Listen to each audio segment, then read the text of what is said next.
Depuis le début de l'année, il est tombé sur la Massane 600 mm d'eau, une pluviométrie quasi normale. Et la forêt, qui souffrait d'un manque d'eau depuis 2021, a commencé à se régénérer. Voilà, là ici on a un très bel exemple de régénération forestière. On a une trouée faite par les arbres morts et on a les jeunes individus qui vont pouvoir se développer en dessous. La Massane est une hêtraie en libre évolution depuis au moins 150 ans.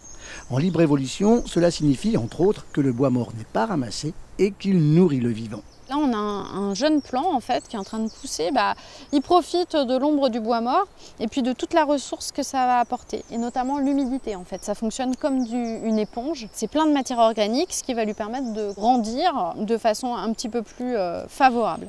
Suffisante en quantité, les pluies du printemps sont également tombées de manière régulière. La régénération de la forêt est particulièrement visible au bord des cours d'eau. Ça, c'est un aulne glutineux. On voit là, il nous fait des pousses, il n'arrête pas en fait, il continue en permanence sa croissance. Ce qu'il faut savoir, c'est qu'en plus les arbres qui sont le long de ce cours d'eau sont les premiers impactés par les périodes de sécheresse canicule parce qu'ils sont habitués à avoir beaucoup d'eau. Donc quand il y en a moins, c'est compliqué pour eux, c'est difficile.